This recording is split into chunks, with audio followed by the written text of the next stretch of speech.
I don't think Graham ever quite evolved from the quantitative. I think part of it is a function of the time period he lived, where there are a lot of back then the vast majority of assets on the balance sheet of an American corporation were tangible assets, so he didn't really have to evolve.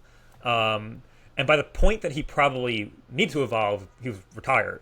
So he retired in '56, and I don't think he had the same passion or interest in studying business the way Warren Buffett did. And he just didn't really need to. He earned fine returns with his net strategy.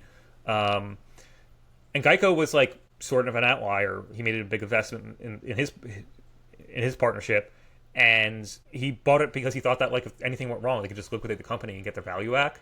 So he was still using the same type of thinking as a general net strategy, just applied a little bit differently. So a little more context on Graham. So he, over the life of Graham Newman, he beat the market by 200 or 300 basis points. However, that's excluding Geico.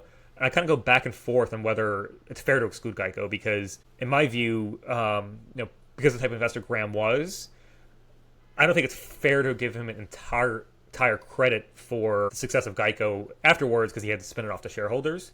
It's possible maybe he just like flips it after 50% gain. But I don't know. He obviously deserves a lot of credit for a great purchase decision. But once he outsourced the sell decision to his shareholders as a function of the SEC regulations, I don't give him full credit either. Because I think with Geico, his returns were north of 20%, while without Geico, they were about 15.